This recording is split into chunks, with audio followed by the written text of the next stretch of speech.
Hey guys, and welcome to a new project because my PS3 broke, so I can't record Wayne Chronicles.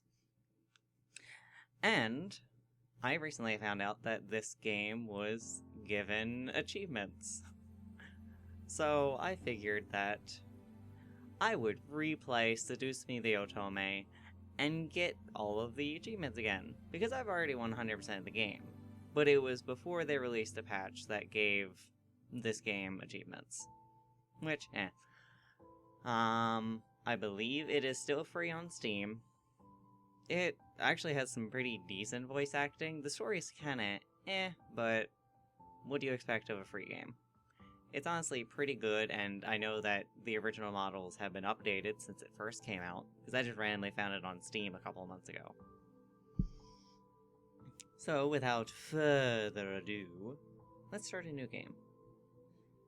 And I'm going to keep it on auto because my mouse has been having some weird double-click issues, so I don't want to accidentally skip through the text. And I'll try not to talk over anybody, but it will probably end up happening, so sorry. Hope you don't mind. And there are... I believe there are 9... There are 9 or 10 endings to this game. There are the 5 boys that you see on the cover, and then there are 4 or 5 secret endings, I forget. I will try to do them all, and I will try to be on top of this, but you know me, and with recording, I have a problem getting into it. But enough excuses, let's start. And yes, this game is for PG-16 audiences, so... Also, the trigger warning about the implied rape, I've never seen that, so I don't know what they're talking about. Sight? Can I be honored enough to know your name?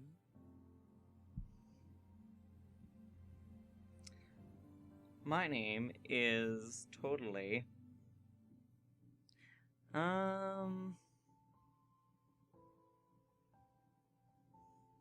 You know what? I've been in a huge Undertale mood, so why not? A lovely name for a lovely person like you. Wonderful. Eric, do your job. Very well. This game was produced by Seraphim Entertainment under the direction of Michaela Laws and is powered by Ren'Py Visual Novel Engine.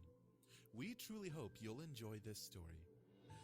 I know I'll enjoy it since you'll be in it. Eric. Fine, fine. Farewell, my sweet.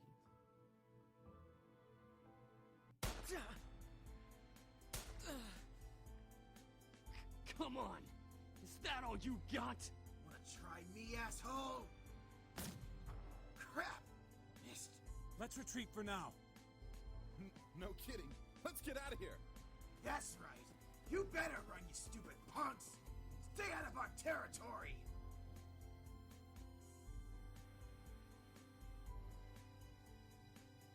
This formula, created in the 70s, is one of the most important in the field of financial theory. It is used to calculate the price of European-style options and is widely used by option marketers, though there are some discrepancies that are now corrected with the modern method.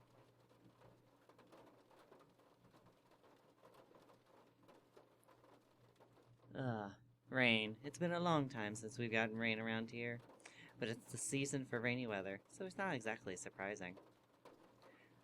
Personally, I loved the sound of it, the way the raindrops fell, like the soft tapping of fingers. It was so soothing. Even looking at the rain droplets hit the glass of the window was strangely calming. For this reason, I felt lucky for having a seat next to the window, though I did spend more time staring outside than I did paying attention in class.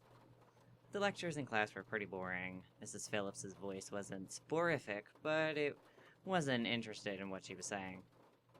And since it was the period right before lunch, all I could think about was doing other things in my free time, like chowing down on some hot grub. Honestly, I didn't really care much for economics. Sure, I had good grades in the class, but it was only because I read the textbook and did my assignments as I had to. I was only taking the class because it was mandatory. If it were up to me, I would probably have taken another course.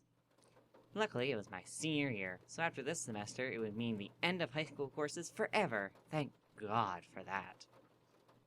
I didn't hate high school, it just kind of mundane how the days drifted on as if there were no end to it. Preach it, sister! Oh, high school. Those were fun times. Enjoy it while you can. Adulthood isn't fun. The only thing I really enjoyed about going to school was meeting my friends. Agreed. And hanging out with them. But that was kinda it. I connect with this girl on a deep personal level in her high school experience. In short, I was done with high school. The start of the second semester brought a note of finality to it. I had already applied to so many universities the semester prior, and I was expecting replies sometime in the next few months. It seemed like the start of something new, something that would change. That is, if things could change. I stared at the faint outline of raindrops in the distance. For now, I was stuck in this class. Miss Phillips' raised voice interrupted my train of thought. Just when I was thinking about class, I quickly turned my head to face the teacher. Hopefully she didn't pick me just because she noticed that I was spacing out. Yes, ma'am? Here to name the equation I set up on the blackboard. Oh, I think I read about that in the textbook last night. It should be the Black-Scholes Very good as module always, formula. Miss Anderson. I'm doing really bad at timing this, but it's fine. Anderson. It followed me wherever I went. No doubt, since the surname was the trademark of the internationally famous and philanthropic Anderson Family Toys, and because the founder was my own grandfather. Suzu was one of my best friends, turned around and proudly gave me a punch to the shoulder. From behind me, I heard Naomi, another one of my best friends, clearing her throat in obvious disapproval of Suzu's choice of words. She means good job. Miss Capini, Oi! care to tell me who the creators of this formula were? Some guys named Black and Shoals? Fisher Black and Myron Shoals. Very good, Miss Patterson. Show off. Better study next time, Suzu. Be like us and study once in a while. Suzu rolled her eyes and slouched her chair as Naomi gave her a small smirk. She always pouted when Naomi showed her up. Today's lecture. Now, let's separate into groups and work on your projects. Remember, everything is due on Monday. Go ahead now. Aw, yeah. Group projects. Before I knew it, Suzu and Naomi had scooted their desks to align with mine, and we turned into the Three Musketeers. Whenever the teacher lets the students decide on groups, we always group together in our little trio. It was a sheer stroke of luck that we all managed to be in the same class, so we had to at least take the opportunity and stick together as much as we could. Besides, we were most comfortable around each other than, say, compared to being around any other classmate. It just made sense for us to put our heads together for any kind of project. I took out the poster we were working on and rolled it up onto the 3 desks. We were pretty much finished with fulfilling most of the guidelines for the project, though we still had to have a few finishing touches here and there. After working on making the poster a bit prettier, we sat back and inspected our work. Naomi, as usual, was the first to look for any issues. She lightly tapped a pencil against her chin, staring intently at the project. We finished the budgeting section, the building leasing, and the cost for labor. What else do we need? Suzu straightened up to look at the poster and stroked her chin. After a few seconds, her face brightened up and she spoke up. Huh? Did we really skip over that? Of course we did. You always go straight into the logical statistics and stuff that you completely skip over the facts. We need a name for our project. At least we caught it this time. What do we name it? Not sure. What do you think? It always came down to me. Whenever there was something to be named or titled, I was the master in ending decision, even when I didn't want to be. That is way too predictable. How about the Dragon Company? What do dragons have to do with our project? What? It's a totally unpredictable name. It's tough. But our company sells bubble gum. Who said we can't produce spicy bubble gum? What do you think? I mean, spicy bubblegum isn't that bad. Both of them looked at me expectantly, even though I wasn't quite sure myself. I didn't really want to choose sides, but if it were up to me, I would say... You can choose either one, and it doesn't really matter unless you're going for one of the side paths. Majority of the stuff that you do outside of what you do with the main 5 boys is going to be for the secret endings. So, I'm gonna just go with what's going to be nice on a school project. Blah, fine. Be lame. Alright, now that we've decided on a name, now what? As we ended our name game, a giggle scrambled my thoughts. Huh? Who was that? I look over my shoulder to see her laughing with her circle of friends, mostly comprised of popular people that were practically friends with everyone in the school. And as a result, everyone in the school knew them. In the center of all was Lisette White. She sat with a posture that indicated she was still working, but she was also ready to casually chat about her day. She had an endearing balance of charismatic and awkward, which was readily apparent when she first talked to someone. It was easy to make her smile and laugh, and she was quite the comedian as well. Basically, she was perfect. Not that she was like a robot or anything, but she was the student that everybody wanted to be. Lisette was bright, easygoing, and above all, had her future laid out right in front of her.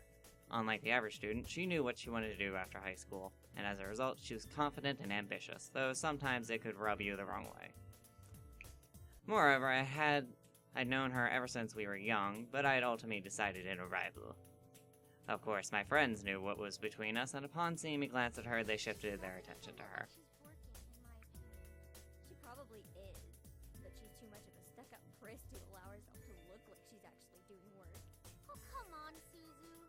She may be a little off-putting, but she's not the giant priss that you're making her seem to be. The day she isn't a priss is the day I turn into you. What's that No. supposed to mean? Never mind. It's Sassy. about time. Let's bail. Unsurprisingly, Suzu was the first one out of the classroom, slinging her backpack over her shoulder with ease as she quickly strolled out the door. The seat isn't even closest to the exit, and she always manages to be the first one out of the door. I don't think I'll ever understand that. Me and you both. She gave a smile as I relieved, and if the Can't she just be normal like the two of us? It's Suzu, Naomi, Very think about it. true. Man, you guys are slow. Are you coming or what? We heard you the first time. Not everyone has rocket boosters attached to their legs when the bell rings. Are you kidding me? That class was ridiculously boring. Even Miss Valedictorian here was dozing off a bit. I do have to admit, I was spacing out, and just because I answered one question doesn't automatically mean I'm the so it wasn't valedictorian. too interesting. But you should at least pay attention when Phillips is talking about the important parts. So you finally admit it. We're finally on the same wavelength. Welcome to the club, Patterson. Please, don't call me by my last name. This isn't the classroom. And never in a million years will we ever see things eye to eye. Despite this, they both burst out in laughter. Normally, anyone would think that opposites like them would never associate, but even though they're so different, their friendship somehow made a lot of sense.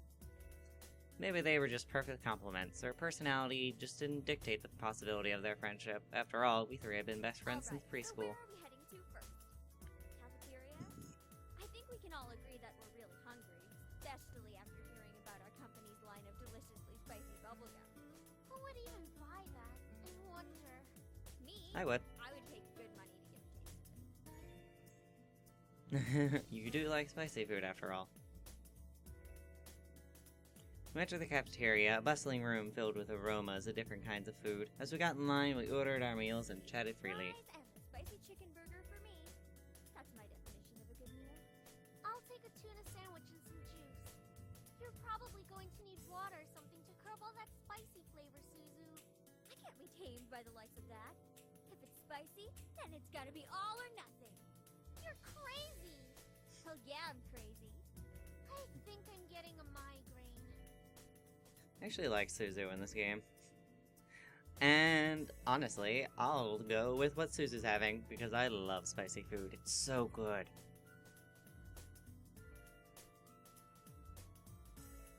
Once we got our food, we settled down at one of the empty tables and dug in.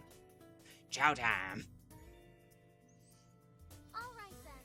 Is there anything we want to talk about? Bored already? I know. Let's talk about... Say boys, and I will never speak to you ever again. Aw, why not? So of us are gonna get boyfriends anytime soon. We don't Oh, know that. Suzu. What if one of us does get a boyfriend? Like that's going to happen, Naomi. Look at us. I'm a tiny Italian. You're a ditzy blonde. Hey! No offense. And Anderson here. Well, I guess she could find a boyfriend or girlfriend if she wants. Or girlfriend? She can be a lesbian if she wants. That's okay, Suzu. I'm not sure I want a boyfriend yet. Might as well get a boyfriend. Maybe she's just not interested in a relationship, Suzu. Wow. Really wasn't about wanting a relationship, but more there was no one interesting enough to be in a relationship with. Don't get me wrong, I'm an open person, but there weren't many interesting guys in school to go out with. Girls, on the other hand. Who knows? Time will tell. Naomi looked at me, wanting to continue the conversation. However, before she could speak, the speakers in the cafe started up and an announcement echoed across it. Please come to the main office immediately. Please bring your things with you. Oh my. Looks like our plans have been cut short. The men in white coats have finally come to get you. Suzu, don't joke around. What if it's serious? Fine. If something happens, just call us. Will do. Funnily, something did happen, and it wasn't a living matter. Cold. It was really cold. The rain became heavier that afternoon, accompanied by rolling thunder now and then. The skies had turned dark, though I couldn't see any of it under the black umbrella. Not that I was looking up. In fact, looking up was the exact opposite. I stared at the grass beneath my feet, unable to look up at the people weeping around me. Only the monotone eulogies that floated through my ears reminded me that I was at a funeral. It was only when the speeches ended that I finally was able to raise my head. A small gathering of people, mostly made of relatives that I didn't even know were related to me, were huddled around a small, simple grave. For a while, all I heard was the sound of raindrops on umbrellas. If it wasn't raining, everything probably would have been heavily silent. I looked beside me where my father was standing. His face was emotionless, a strange sight next to my weeping mother. I wondered what was going through his mind. After all, etched into the smoothly graved tombstone before us was his father's name. My grandfather, the one who raised me like his own daughter, had passed away that day. The ceremony was small, only close family. Slowly, though, people began to leave, leaving my father, mother, and me at the grave. A man dressed in a clean black suit under the uniform black umbrella of the funeral attendees walked towards us. He pulled out a few documents from his suitcase and read aloud its contents. And now, I shall read Harold Anderson's last will and testament. Only my parents and I were allowed to be present for my grandfather's will. It was under a strict request of his lawyer, and there was a reason why. To my dearest granddaughter, I give my estate. All the furniture and decor that resides within the house shall also be given to my granddaughter. What? I couldn't believe my ears. I had earned the family estate at 18. That was impossible, and yet it was written by my grandfather's own hand. Estate to her? Why am I not surprised? Your dad's a dick in this game, by the way. Well, did he say anything about what will become of the CEO and chairman position of the Anderson Toys Company? No. It is presumed that the vice chairman will succeed the position. Even to the bitter end, he wouldn't give it. What a stubborn old man. Shaking his head, my father turned to face my mother with a About serious the expression on estate. his face. Should we send her there to get used to the building? It'll be a good place for her to live after high school. Are you sure we should? Why not? This would be a good experience for her. Honey, what do you think? That my dad's an asshole for kicking me out right after I graduate. Not even gonna read that. Well, I think he's that an asshole. seems to be it. We'll be taking our leave now. I'm sure the little heiress needs some time to adjust. David. See? Asshole. Even though she raised her voice, my dad wordlessly began walking back to the car, Don't mind disinterested. him, honey. I think that your grandfather's passing really affected him. Why don't we get back home for now? You go ahead to the car, Mom. I think I need some time alone with Grandpa. Oh, of course. Take all the time you need. She gave me a quick hug and hurried after my dad. I looked around the funeral grounds, which were completely empty, save for the sullen-looking grave that was laid in front of me. I'm sure that if Grandpa were in charge of arranging all this, it would have been much different. It was blatantly obvious that my dad was in charge of the whole event. Who else would bury their own family the same day they pass away? Everyone knew my grandfather's love for toys, and yet the grave was a mere stone slab on the ground, void of any children's toys. My dad didn't even bother putting flowers. His disdain for my grandfather was almost pitiful. Sorry, Grandpa. I tried to force out some words, but the only thing that came out was a choked sob. He told me to stay strong, but right now I'm the farthest from it. Like that one time, a long time ago. Grandpa! I was swept into a giant bear hug. We both laughed as he swung me around like an airplane. It was one of my favorite things about seeing my grandfather, the way he greeted me. Unlike my father, my grandfather was loving and playful, even as I grew older. Sorry that Dad couldn't be here today. He said that he wasn't feeling too good again. It had always been like that. Dad missed every visit to Grandpa's. Is that so? Well, that's okay. Daddy can come around next time. And you're here, right? Yeah. So, what are we doing today, Grandpa? Mommy says that there's a new dessert cafe open in town. We could go? But I've been so busy with the company these days. We're actually working on a little something. Would you like to see? Ooh, yes. Is it a toy? I was designing a new line of them, but I feel like something's missing. You don't think you could help me out, could you? Of course. I placed the toy in my hands with a smile, and I inspected it carefully. It was beautifully crafted, and obviously a lot of work was put into it. There was one thing, though. I think the heart on his chest should light up when you hug it. It'll be like it's alive, and then it can be like a little night-night before you sleep. He stroked his chin, considering the input while nodding his head. That's a great idea. I'll get to changing it right away. You're always like my little lucky charm, dear. You always know what to add to make the perfect toy. Well, I hope I can be like you one day, Grandpa. Well, making people happy is the best feeling in the world. I don't know if I want to make toys when I grow up, though. Don't worry too much about it. You have plenty of time to decide. Besides, you should do what makes you happy as well. That makes sense. Daddy doesn't think of it the same way, though. Father, I'm sure he just wants the best for you. I'm not so sure about that. He bent down to look at me at eye level, with a serious look on his face. Your father may say something that doesn't make sense now. You must remember that he's always thinking about you. He loves you. There's no doubt about that. And you need to love him just as equally. I don't hate him. I really do love him. I don't know why he's like this, though. I've had some difficulties with each other in the past. But it's nothing that you should be concerned about. I had heard tidbits from this from my mother and various people. The only people who stayed quiet were my father and grandfather. Both of them refrained from saying a word on the subject matter, but it was clear that whatever happened set a wall between them. It's hard, though, trying to pretend as if nothing were wrong. No matter what, you have to stay strong. You're a big girl already, and, well, there'll come a day when it seems like it's you against the world.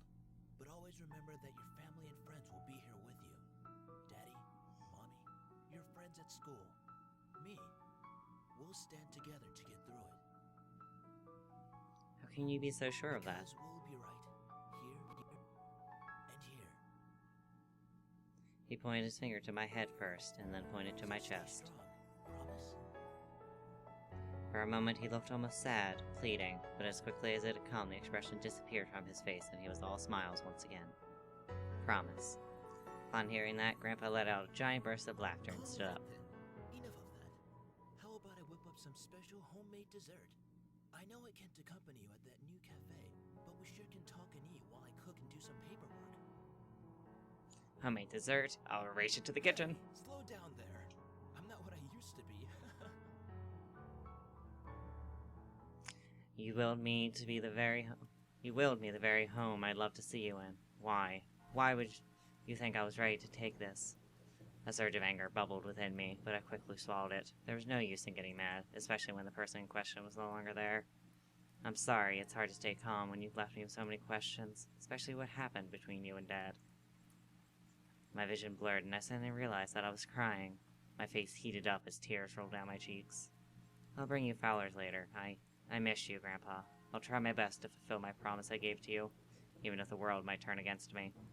I left the grave, wiping my tears hastily so my parents wouldn't see. Time to head back home.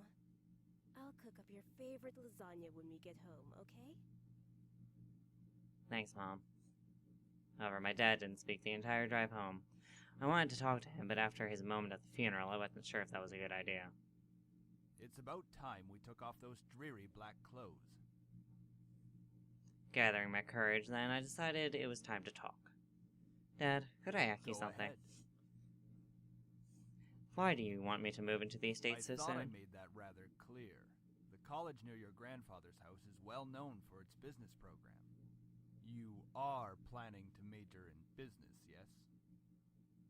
Right after you graduate from high school, you'll just live there and can easily commute to and from school. It's a perfect fit for you. But it's so sudden. You just decide so quickly right after the funeral. Don't be so sensitive. If you're like that in the real world, you'll be crushed. I'm just saying that maybe we could talk a bit more about my future. In reply, my father rubbed his temples and sighed quietly. College, you'll work at Anderson Family Toys. I have connections since I am part of the board of directors, so you will be guaranteed a spot. That is what we talked about before, yes? But Stop what if... mumbling. But what if I don't want to work there? Don't be silly. It's the family company. Our company. I'm not just going to hand it over to some incompetent vice chairman.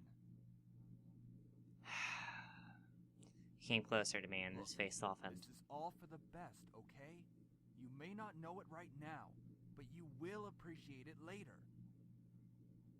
For some reason, when I heard him say that, something snapped in me. Wasn't exactly sure what it was, but it made me feel so angry.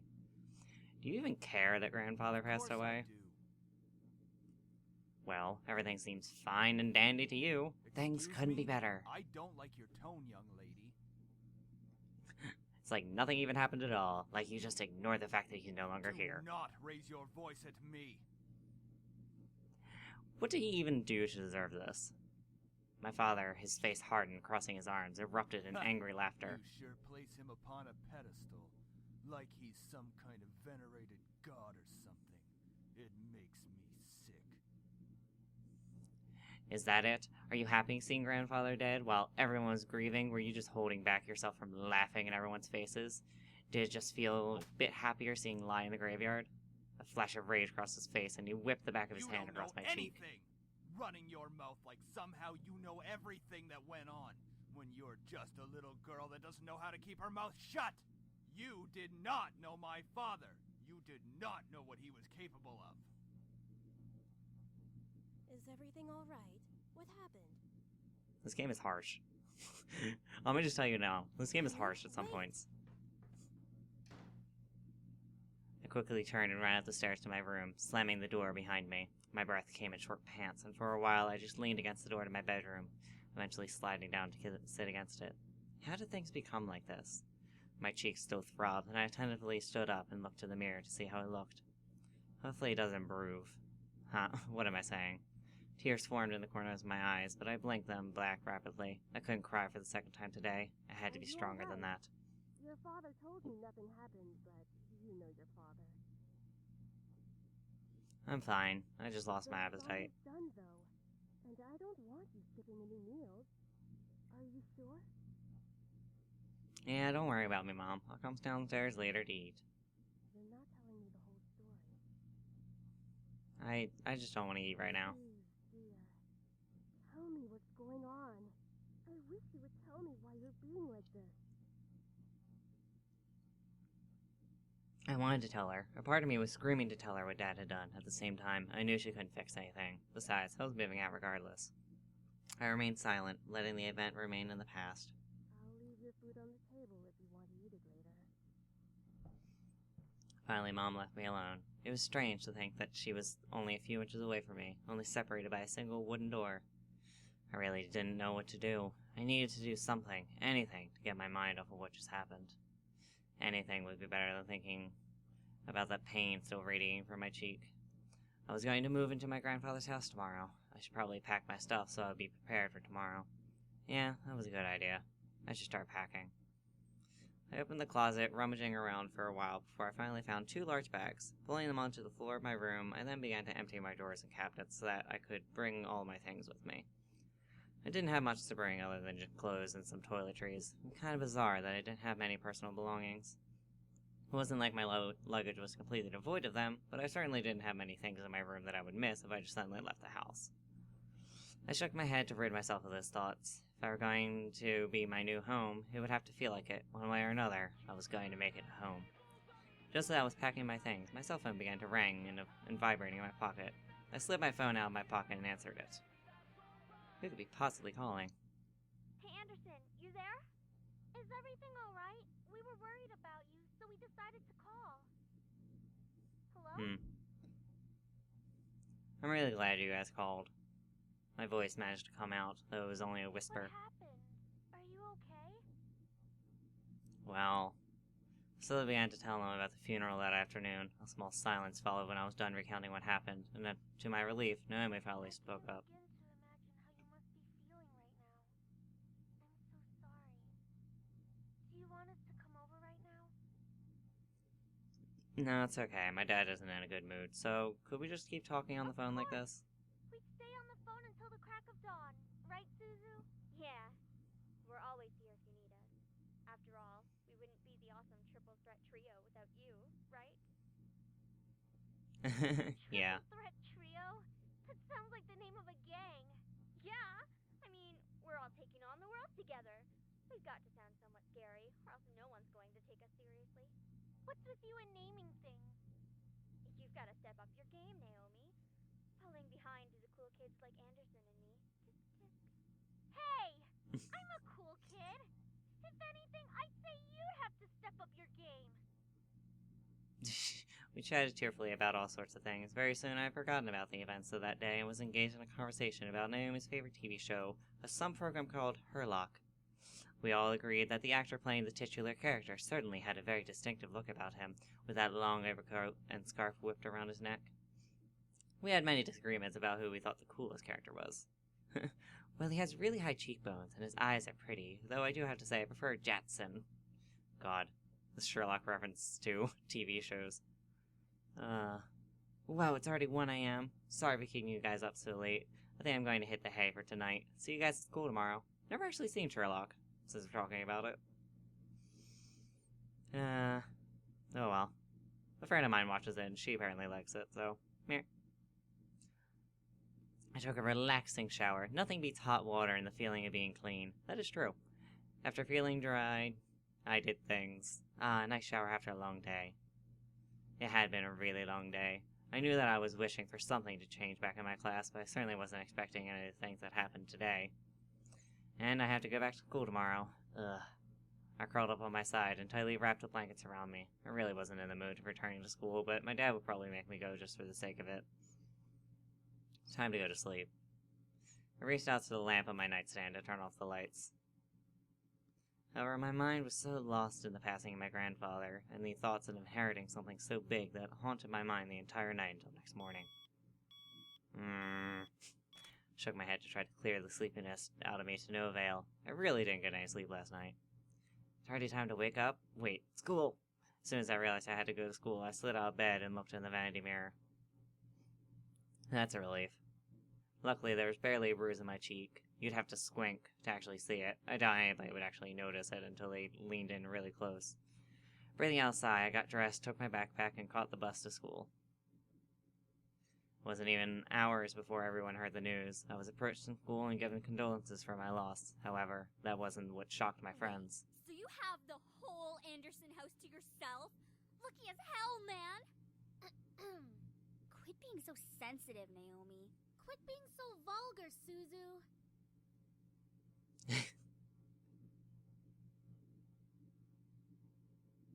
man, come on!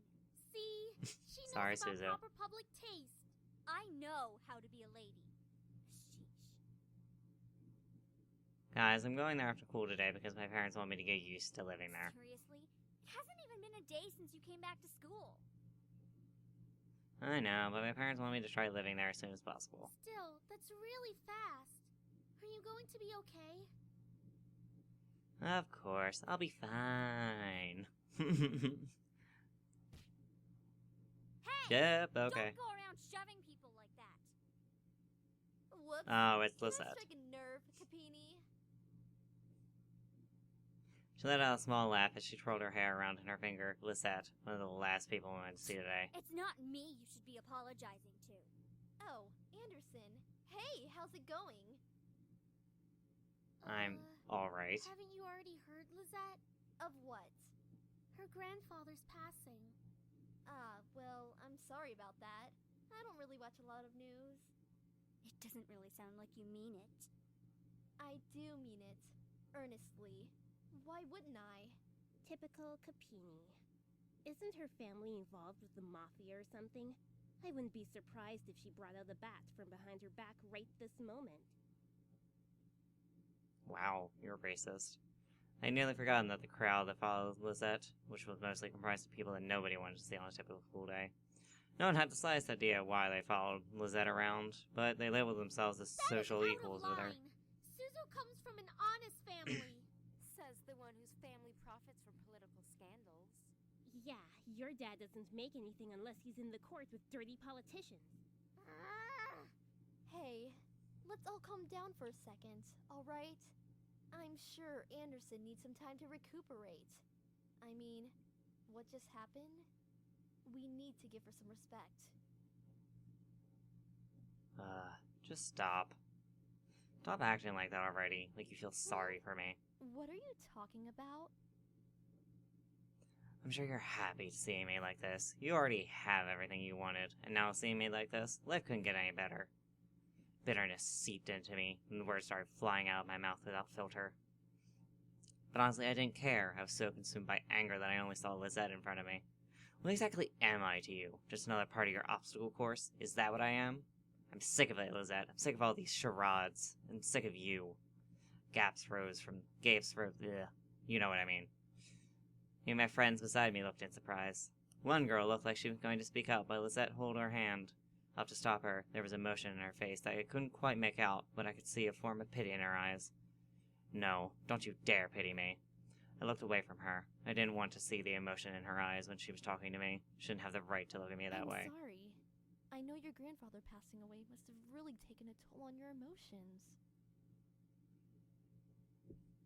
She stepped towards me and put her hand on my shoulder, giving me a tiny smile as if for old time's sake. But for some reason, I didn't feel comforted at all. Not that I was just angry at her, but the expression on her face when she leaned in close to me contorted into something complex. Something was different about her. I couldn't quite place my finger on it, but something about her had definitely changed. I'll be going for now. Track meet responsibilities and all of that stuff. See you later. Something about Lisette made me feel uncomfortable. I wasn't just angry, but also uneasy. What was it? I had never seen her like that before. But I decided to pay no further attention to it. She continued running down the hallway with her gaggle of quote-unquote friends behind her. I refocused my attention to Miss Phillips, who was walking down the hall towards me. Is everything alright, girls? Nothing we couldn't handle, Mrs. P. Just a bunch of snobs. Suzu, hush! It was nothing, Mrs. Phillips. I see. Well, Miss Anderson, please accept my condolences for your loss. Thank you, Mrs. Phillips. Your grandfather was a good man. He really upheld the philanthropy of his company's policies, and the money that went towards charity, too. I know, he was amazing. I really looked up to him, and I want to be as good as he was. I know that you'll be as great as your grandfather. Hell yeah, she will. She'll be 10 times better than her grandfather. Would I? Would I really be better than my grandfather? Everyone seemed to have high expectations for me. I wanted to do my best and make my family proud, but to be better than my grandfather? I wasn't sure about that. But from outside the window, I saw a familiar blue car pull up to the curb. Undoubtedly, it was my father in the driver's seat. Oh, my ride's here. Well, I guess I'll see you both tomorrow. Nah, it's cool.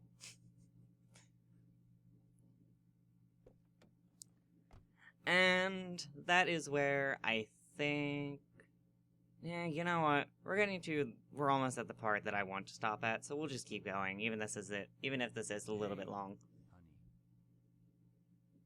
As I got into the car, I noticed my father looked troubled, clutching his steering wheel and staring straight ahead, as if something was really bothering him. About what happened yesterday. I'm sorry for yelling at you. Does your cheek still hurt? No, nothing to worry about. I shouldn't have laid a finger on you. You know that you're my most precious daughter. You're all that I have. Yet he couldn't bring himself to say what he could never say to me for such a long time. I always wanted to hear those words to affirm how he really felt, but I guess even now he couldn't say it to me. I turned my head away to look out the window. There was no point in waiting for something that was never going to come. And like that, he started to drive, and the conversation between us ended. He decided to focus my attention on the passing ecology, I think that's it. We were taking the usual route to my grandfather's house. He had always lived alone. He insisted on doing things by himself, even at his age living in such a large house. I wondered, did he pass away when no one had his side as well? It sounded so lonely and sad. It was strange that he decided on living all alone in his large estate. If anything, he could have lived with us.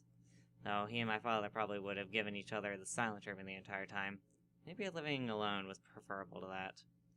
I actually hadn't visited him for quite a while. Visits to his house were most frequent when I was a child, and I had grown up long since then. Last time I visited, though, I thought he looked just as he usually was, happy and healthy. But things change. In the back of my mind, I knew that he would have to leave one day. It wasn't like humans could live forever. So why did my heart still feel so heavy? The car ride was mostly spent in silence until he spoke up. Maintaining your grades, I hope. Yeah, been trying my best as of so far. That's not really doing the best you can, is it? With my father, only some words I said were filtered through his ears. It was difficult to keep up a conversation without us eventually talking about academics or my future, even if it was something loosely based on it. He always found a way to integrate it when we talked. Your belongings are in the trunk. There isn't a lot, so I'm sure you can manage bringing them inside the house. After all, you are on the road to being independent now. Yes, I can manage on my own. The usual signs resumed between us. I really wasn't sure what to say around him, especially when most of the time we didn't share the same opinions. One question did linger in my mind, though. If he was going to justify acting so nonchalant at Grandfather's funeral, I had the right to at least know why. I'ma just leave it alone. Actually, yeah, I'm gonna leave it alone. There was no use talking to him about this. It would be like reopening a wound or reapplying a bruise. I sighed. He gave me another side glance out of curiosity, but didn't pursue it further. Typical. I leaned against the car door and stared out the window. I really couldn't think. What would this place be like? I had been to my grandfather's house before, but one thing was visiting, and the other thing was actually living there. How would I manage living on my own without any training to really care for myself? I knew that naturally the bills would be paid by my parents who inherited grandfather's stocks to the corporation, but I had never lived independently before. Thinking about it made me feel like some kind of bird being pushed out of the nest. Though I was technically an adult, I still felt unprepared and a bit daunted at the prospect of actually moving into a new place. Most people my age would be ecstatic moving out. After all, it would symbolize some kind of change in their lives, like being on the road to independence. But I felt like it was nothing of the sort. I had really hoped I wouldn't let my parents down. I wouldn't want to let grandfather down. What would he be saying right now? I gazed up at the passing clouds. If you're out there, grandfather, how would you be doing? Would there be anything you'd want to tell me at this moment? And of course, no answer. What was I doing? Searching for an answer in the heavens that would or would not exist. I ducked my head to stare at the blur of trees and cars from the car window. My head was definitely going to the clouds there for a moment. Either way, I found myself being driven off to my new home. The car rolled to a stop and I drifted out of my thoughts. Go on in. Alright, tell Mom I love her.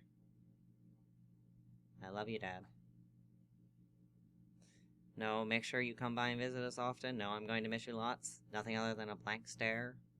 I paused a bit before reaching for the car door handle, waiting for any form of goodbye, but he didn't speak again. I sighed and exited the car. Hearing my dad pop open the trunk, I saw 2 large bags I had packed last night that were large enough to carry everything I owned. I took them out, placed one bag on each shoulder, and closed the trunk. He then drove off, leaving me alone in front of the mansion. I watched the blue car fade into the distance of the road before turning to see my new home. There it is. It's huge! My grandfather gave me this? It's hard to believe. The house was framed by a set of tall gates, and I hastily pushed them aside to enter the entire estate. The house still looked like it was when I last visited him. At a glance, it seemed kind of intimidating with its size. Brick walls were framed by shrubbery. and the lovely flowers giving it a homey and welcoming look, but in contrast, the tall doors into the house gave me a feeling of grandeur. Who knew what would be waiting for me? But I wouldn't back down at this moment. I took the keys to the front door and unlocked them. And in the next episode, we will see what's inside. I hope you guys enjoyed this bit of intro for Seduce Me the Otome. And in the next episode, we'll get into the real grindy bits of the game, where we're going to meet the boys. 4 pages. Yeah. So, until then, see you guys later. Bye.